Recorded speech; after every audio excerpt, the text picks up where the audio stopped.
নমস্কাৰ মই আজি আপোনালোকক গাহৰি পোৱালি বিষয়ে ক'বলৈ চেষ্টা কৰিম আৰু গাহৰি পোৱালি যদি মাক খুব দুই এদিনতে ঢুকাই যায় কিছু প্ৰবলেমত বা কিবা এটা কাৰণত যদি ঢুকায় তেতিয়া হলে আপোনালোকে কি কৰিব বহুতে বিমূৰত পৰে যে মই কি কৰিম এতিয়া গাহৰি পোৱালিখিনি কেনে ধৰণে স্বাস্থ্য ভাল কৰি মই কেনেকৈ বচাবলৈ চেষ্টা কৰিম সকলোৱে চেষ্টা কৰে কাৰণ এজনী গাহৰিৰ মৃত্যু হোৱাৰ পাছত বহুত মানে কষ্ট হয় পোৱালি ডাঙৰ কৰিবলৈ আৰু আপোনালোকে গাহৰি কেনে ধৰণে ডাঙৰ কৰিব কি খুৱাব মই সকলোখিনি জনাবলৈ এতিয়া চেষ্টা কৰিম আৰু যিসকলে মোৰ চেনেলটো এতিয়াও সাবস্ক্ৰাইব কৰা নাই আপোনালোকে সাবস্ক্ৰাইব কৰি দিব আৰু যদি ফেচবুকত চাই আপোনালোকে পেজটো ফলো কৰি দিব আহক এতিয়া আমি ভিডিওটো আগলৈ আগবাঢ়ি যাওঁ এতিয়া দেখিছে আপোনালোকে আমি গাহৰি পোৱালি কি ধৰণে গাখীৰ খুৱাইছো কাৰণ এটা গাহৰি পোৱালি ধৰি পানি আপুনি কেতিয়াও গাখীৰ খুৱাব নোৱাৰিব কাৰণ অশান্তি হ'ব এটা ধৰিবলৈ যাওঁতে খুব চিঞৰিব উৎপাত কৰিব আৰু মুখত কেতিয়াও দুগদানিটো নিদিয়ে সেইটো কাৰণে আমি এনে ধৰণে যদি বান্ধি গাখীৰ খুওৱা হয় তেতিয়া হলে সকলোখিনি প্ৰথম দিনা অলপ খাবলৈ অকমান অসুবিধা হ'ব কিন্তু দ্বিতীয় দিনাৰ পৰা আপোনাকে বিচাৰি ফুৰিব কাৰণ তেহেতি মাক নোহোৱা পোৱালি আৰু আপোনাকেই হেতি মাক বুলি ভাবিব আৰু আপোনাৰ পিছে পিছে ঘূৰিবলৈ চেষ্টা কৰিব আৰু আপোনাৰ মাত শুনিলেই আপোনাৰ পিছে পিছে ঘূৰিব আৰু প্ৰধানকৈ আৰু এটা আমি ভাবোঁ যে গাহৰি যেতিয়া পোৱালি গাখীৰ কি খুৱাম আপুনি যিকোনো গাখীৰ খোৱালে পোৱালিৰ যিটো ফেহু সেই ফেহুটো কেতিয়াও নাপায় সেইকাৰণে আপোনালোকে সদায় গাখীৰ খুৱাওঁতে সাৱধান হ'ব আৰু ভেটেনেৰি এটা গাখীৰৰ পেকেট পায় আপোনালোকে য'তে ত'তে নেপাব পাৰে সেইকাৰণে কিছুমানে গাখীৰৰ পেকেটটো চিনি নাপায় আৰু নানে সেইকাৰণে আপোনালোকে সেই টাইমতো আপুনি গাখীৰৰ পেকেটটো অৰ্ডাৰ দি অনালে আপোনাৰ পোৱালি কিছু বিমূৰত পৰিব মৃত্যুমুখত পৰিব পাৰে সেইকাৰণে আপোনালোকে এনে ধৰণে দুগদানি আনি আপোনালোকে আমুল তাজা যিটো পেকেট বগা পেকেট সেই পেকেটটো আপোনালোকে যদি আনি কুহুমীয়া গৰম পানী কৰি অলপ চেনি মিক্স কৰি মিঠা নিচিনাকৈ অলপ খুৱাব তেতিয়া পোৱালিখিনি অকমান স্বাস্থ্য ভাল হ'ব আৰু প্ৰায় আপুনি যদি ভাবে যে মই ৰাতিপুৱা এবাৰ গধূলি এবাৰ দুপৰীয়া এবাৰ খুৱাওঁ তেতিয়া তেনেকৈ নহ'ব কাৰণ পোৱালি অৱস্থাত প্ৰায় 15 মিনিট 20 মিনিট আধা ঘণ্টা এঘণ্টা এনেকৈ খুৱাই থাকিবলগীয়া হয় এবাৰকৈ নহ'লে খুব চিঞৰি থাকিব আৰু আপোনালোকে সঘনাই খুৱাবলৈ চেষ্টা কৰিব আৰু পিছলৈ আপোনাক দিনটোত দুবাৰ বা তিনিবাৰ খুৱাব আৰু 15 দিনমানৰ পিছৰ পৰা তেওঁলোকে যিটো পিচ ষ্টাৰ্টাৰ ব্ৰইলাৰ যিটো পিচ ষ্টাৰ্টাৰ সেইটো আনি আপোনালোকে মিক্স কৰি খুৱাব পাৰিব তেতিয়া অলপ যেতিয়া চেলেকিবলৈ লাগিব দানাটো তেতিয়াও আপোনালোকে গাখীৰ খুৱাব লাগিব সেইকাৰণে আপোনালোকে এনে ধৰণে খুৱাবলৈ চেষ্টা কৰিব আৰু কুহুমীয়া গৰম পানী কৰিব আৰু এটা আপোনালোকৰ যিটো পেলনীয়া বহুতে গৰুক খুৱাই যাক গৰু নাথাকে পেলাই দিয়ে যিটো ভাতৰ মাৰ সেই ভাতৰ মাৰটোত বহুত ভিটামিন থাকে আৰু কাৰণ আপুনি 9টা 10টা পোৱালিক কেতিয়াও গাখীৰ আপোনাৰ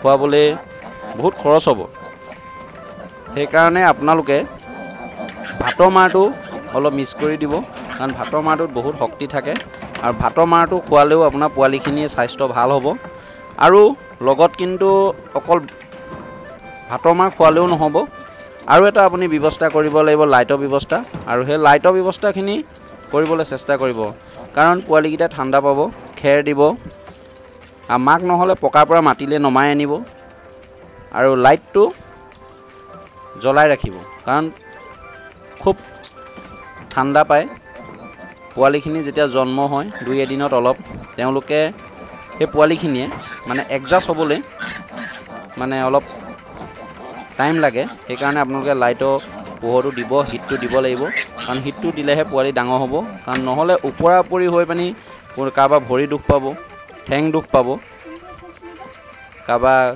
কঁকালত দুখ পাব তেতিয়া কিন্তু উঠিবলৈ অকণমান অসুবিধা হ'ব আৰু এই দুগদানিকেইটা ডেইলি আপোনালোকে ধুবলৈ চেষ্টা কৰিব তেতিয়া বীজাণুবিলাক নাইকিয়া হ'ব দেখিছে ইমান সুন্দৰকৈ এনেকৈ খায় আৰু এনে ধৰণে খুৱাবলৈ চেষ্টা কৰিব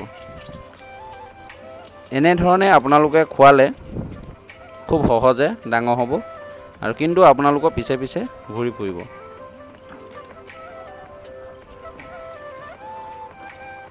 এয়া দেখিছে। আৰু লগতে এটা বক্স বনাই ল'ব, টিঙে হওক বা আপোনাৰ টক্টাৰে হওক, বক্সটো বনাই ল'লে তেতিয়া পোৱালিখিনি বাহিৰলৈ ওলাই নাযায়। কাৰণ ৰাতি পোৱালিখিনি যদি আপুনি মুকলি কৰি থয় বাহিৰত, কিহবাই লৈ যাবলৈ মানে ভয় থাকে। এনেধৰণে পুহিবলৈ আপোনালোকে চেষ্টা কৰিব, কোনো চিন্তা কৰিব নালাগে। আৰু বহুতে দাঁত সৰাই দিয়ে এদিনত, পিছত আপোনাৰ দাঁত দুটা কাটি দিয়ে, কিন্তু আমি কটা হোৱা নাই। আৰু আইৰণ বেজি দিয়াও হয়, যিটো আইৰণৰ। আৰু যদি আপোনাৰ মাটিত জন্মদিনাৰ পৰাই থাকে তেতিয়া আইৰণ বেজিটো নিদিলেও কোনো অপকাৰ নহয়, কাৰণ আইৰণ বেজি নিদিয়াকৈও কিছু গাহৰি ডাঙৰ হয়। আৰু যদি নিয়মমতে পুহিবলৈ যায় তেতিয়াহ'লে সকলোখিনি কাম কৰিব লাগিব। আপুনি দাঁতো কাটিব লাগিব এদিনৰ পিছত, আৰু 4 নম্বৰ দিনা আইৰণ বেজি দিব লাগিব, ভেকচিন মাৰিব লাগিব। তেনেকৈ বহুত নিয়ম আছে। যদি আপোনালোকে সেই নিয়মমতে কৰিব পাৰে, তেনেকুৱা ভিডিঅ' মই বনাম। আপোনালোকে এই চেনেলটো ছাবস্ক্ৰাইব কৰি ল'ব আৰু গাহৰিৰ বিষয় লৈ আপোনালোকে জানি থাকিব। আৰু লগতে আপোনালোকে যদি ব্ৰইলাৰ পুহিছে, কয়লাৰ পুহিছে বা হাঁহ পুহিছে, তাৰ দানা কি খুৱাব, কেনেধৰণে ডাঙৰ কৰিব, প্ৰথম দিনাখনৰ পৰা কেনেকৈ ডাঙৰ কৰা হয়, সেইখিনিও আপোনালোকে মোক এই চেনেলটোত পাই থাকিব। আৰু কমেণ্টত আপোনালোকে সুধিব যদি কিবা বেমাৰ হয় ব্ৰইলাৰৰ। আপোনাক কিছুমানে এণ্টিবায়'টিক খুৱাই ব্ৰইলাৰখিনি সৰু পাতলাও কৰি দিব পাৰে, কিন্তু মই যিটো দিম দৰৱ আপোনালোকৰ পাতলা নহয় বা বেমাৰো ভাল হ'ব। কাৰণ মই ব্ৰইলাৰ লগত প্ৰায় আজি 15 বছৰ মই অভিজ্ঞতা, গাহৰিৰ লগত মই আজি 5-6 বছৰ অভিজ্ঞতা। গতিকে আপোনালোকক মই ইমানখিনিকে জনাইছোঁ। আৰু এনেধৰণে কিন্তু আপোনালোকে সদায় ধুই ৰাখিব, কাৰণ বীজাণু আহিব পাৰে। ৰ'দত দিব, কাৰণ পোৱালিখিনি তেতিয়া অসুস্থতা নহয়। আৰু দুপদানিবিলাক এনেকৈ খুলিব, এই সাঁফুবিলাকো এনেকৈ খুলিব, কাৰণ তাৰ যিবিলাক সাঁফুৰৰ যিটো ঘূৰাওঁতে যিটো ধাৰ থাকে, মানে যিটো পকোৱা এটা ধাৰ থাকে, সেই ধাৰটো ৰোলকেইটা বহুত গাখীৰৰ থাকিব আৰু গাখীৰত বহুত বীজাণু আহি পৰিব পাৰে। সেইকাৰণে সুন্দৰকৈ ধুব আৰু সুন্দৰকৈ ধুই ৰাখিব। পোৱালিখিনি সোনকালে ডাঙৰ হ'ব। বহুতে চিন্তা কৰে, চিন্তা কৰিবলগীয়া একো কথা নাই। আপোনালোকে এনেধৰণেই ধুবলৈ চেষ্টা কৰিব, কাৰণ আমি এইটো প্ৰেক্টিকেল নিজে কৰিছোঁ। আৰু নিজে কৰি এনেধৰণে আমি গাহৰি পোৱালি ডাঙৰ কৰিছোঁ। কাৰণ মাকজনী আমাৰ বেমাৰ হৈ মৰা নাই, তেওঁ কেলছিয়াম কমাৰ কাৰণে পিচটো অলপ ওলাই গ'ল। সেই ওলাই যোৱাৰ পিছত বেছিকৈ ওলাই গ'ল, সেইকাৰণে অপাৰেশ্যন কৰিবলগীয়া হ'ল। অপাৰেশ্যনত মানে প্ৰায় বচাটো আশা কম থাকে, কিন্তু নকৰিলেও উপায় নাই, কাৰণ গাহৰিজনী বহুত কষ্ট পায়। আৰু তাৰপিছত অপাৰেশ্যন কৰাৰ লগে লগে মৃত্যুৰ মুখত পৰে। আৰু আমি যেনেকৈ খোৱালোঁ আৰু ডাঙৰ কৰিছোঁ পোৱালি, আপোনালোককো তেনেধৰণে কৰিবলৈ আমি কৈছোঁ। আৰু আপোনালোকে কৰিব, চিন্তা কৰিবলগীয়া একো কথা নাই, এনেধৰণেই কৰিব। আৰু জানিবলগীয়া থাকিলে আপোনালোকে কমেণ্ট কৰি সুধিব। ধন্যবাদ। জয় আই অসম।